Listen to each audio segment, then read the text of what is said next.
নমস্কার বন্ধুরা, তন্হির পাকশাল হাতে সবাইকে স্বাগত। শীতের সন্ধ্যেতে চা বা কফির সাথে মুচমুচে কোনো পকোড়া খেতে আমরা অনেকেই ভারী পছন্দ করি। আজকে আমি আপনাদের সঙ্গে শেয়ার করছি মুচমুচে বাঁধাকপির পকোড়া। এখন তো 12 মাসই বাঁধাকপি পাওয়া যায়, তাই যে কোনো সময় এই পকোড়া বানানো যেতেই পারে। আমি অর্ধেকটা পরিমাণে বাঁধাকপি কেটে নিলাম।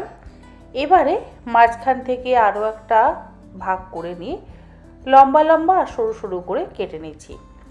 যতটা সম্ভব ততটা যদি সরু সরু করে কাটা যায় তাহলে ভালো হয়।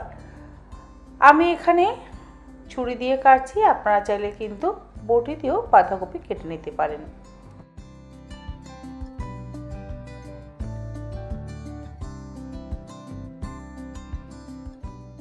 বাঁধাকপিটা কেটে নেওয়ার পর একটা ঝুড়ির মধ্যে নিয়ে ভালো করে ধুয়ে জলটাকে ছড়িয়ে নেব।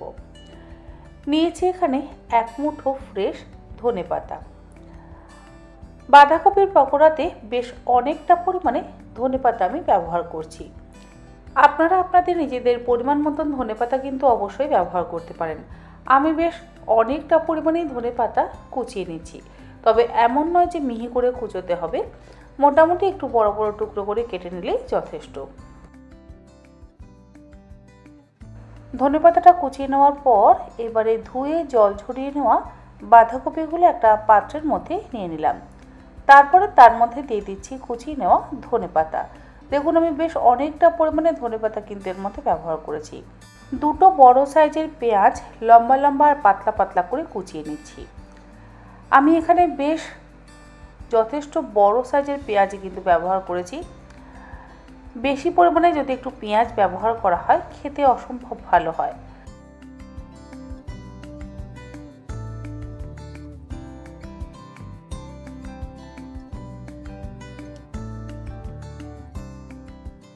লম্বা লম্বা আর পাতলা পাতলা স্লাইস করে কুচিয়ে নেওয়ার পর ওই একই বাটির মধ্যে নিয়ে নিলাম।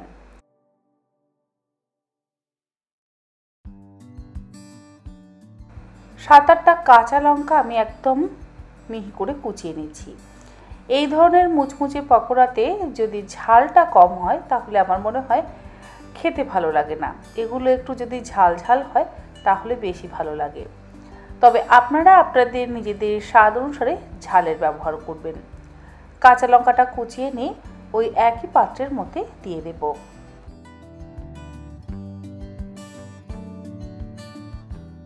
বাজারে তো এখন প্রচুর পরিমাণে পেঁয়াজ কলি পাওয়া যাচ্ছে, আর এখানে আমি 8টা পেঁয়াজ কলি নিয়েছি। পেঁয়াজ কলিটাও এরকম লম্বা লম্বা করে কেটে নেব। পেঁয়াজ কলির বদলে আপনারা স্প্রিং অনিয়ন বা পেঁয়াজ শাকেরও ব্যবহার করতে পারেন। আমার কাছে যেহেতু পেঁয়াজ কলি ছিল সেই জন্য আমি পেঁয়াজ কলি ব্যবহার করলাম। আমার কাছে পেঁয়াজ শাক নেই, তাই আমি পেঁয়াজ শাকের ব্যবহার করিনি। এরকম লম্বা লম্বা করে কেটে নিয়ে ওই একই পাত্রের মধ্যে রেখে দিলাম।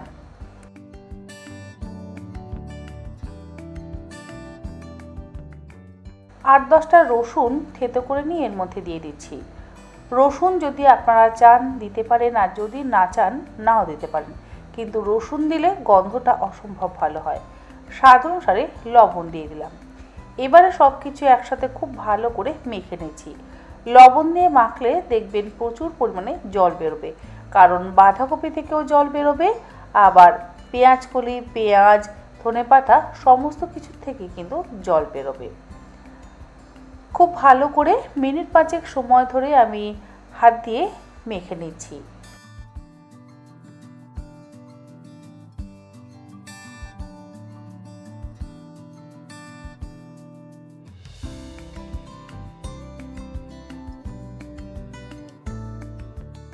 এরপরে এর মধ্যে দিয়ে দিচ্ছি 1/2 কাপ পরিমাণে ময়দা, আর দেব 1/4 কাপ পরিমাণে কর্নফ্লাওয়ার। বেসনের ব্যবহার করছি না, তবে আপনারা চাইলে 1/4 কাপ পরিমাণে বেসন এর মধ্যে অ্যাড করতে পারেন। বেসন ছাড়াই এই বাঁধাকপির পকোড়া কিন্তু ভীষণই মুচমুচে হয়। তবে আপনারা চাইলে বেসনের বদলে চালের গুঁড়োরও ব্যবহার করতে পারেন, আবার ময়দার বদলে চালের গুঁড়ো বা বেসনেরও ব্যবহার করতে পারেন। বাইন্ডিংয়ের জন্য যে কোনো একটা কিছু ব্যবহার করলেই হবে। ময়দা আর কর্নফ্লাওয়ারটা দিয়ে এবার একসাথে ভালো করে মিশিয়ে নিচ্ছি। জলের ব্যবহার কিন্তু একেবারেই করব না। লবণ দেওয়ার কারণে সবজি থেকে যথেষ্ট পরিমাণে জল বেরোবে আর সেই জলেই মাখা হয়ে যাবে। আলাদা করে জল ব্যবহার করবার একেবারেই প্রয়োজন নেই।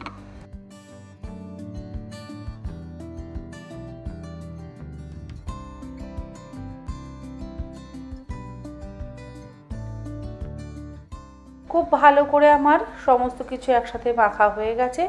এবারে পকোড়াগুলো ভাজবার জন্য আমি ফ্রাই প্যানের মধ্যে দিয়ে দিচ্ছি বেশ কিছুটা পরিমাণে সাদা তেল। গ্যাসের ফ্লেমটাকে হাইতে করে দিয়ে সাদা তেলটাকে খুব ভালো করে গরম করে নেব। তেল গরম হয়ে গেলে এবারে একটা একটা করে বাঁধাকপির পকোড়া আমি গরম তেলের মধ্যে দিয়ে ভেজে নেব। গ্যাসের ফ্লেম লোতে রাখা আছে আর লো ফ্লেমে একটু সময় নিয়ে গোল্ডেন ব্রাউন করে আমি পকোড়াগুলোকে ভেজে তুলে নেব। মুড়ি দিয়েও কিন্তু চাইলে আপনারা এই পকোড়া খেতে পারেন, আবার চা কফির সাথেও খেতে পারেন। আমরা সন্ধেবেলা কিন্তু অনেকেই মুড়ি দিয়ে চপ, পেঁয়াজি, বেগুনি খেতে পছন্দ করি।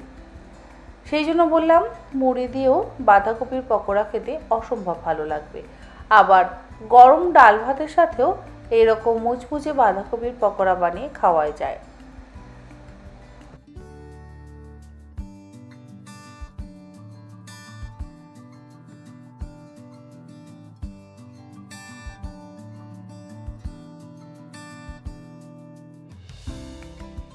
আমাদের মুচমুচে বাঁধাকপির পকোড়া কিন্তু তৈরি। তুলে একটা পাত্রের মধ্যে রেখে দিলাম। এরপরে এই মুচমুচে বাঁধাকপির পকোড়া সার্ভ করছি।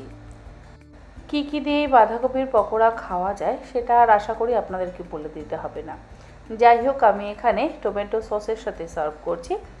আজ তাহলে এই পর্যন্ত। আবার হাজির হয়ে যাব অন্যদিন অন্য কোনো রেসিপি নিয়ে। ভালো থাকবেন, সুস্থ থাকবেন। ধন্যবাদ।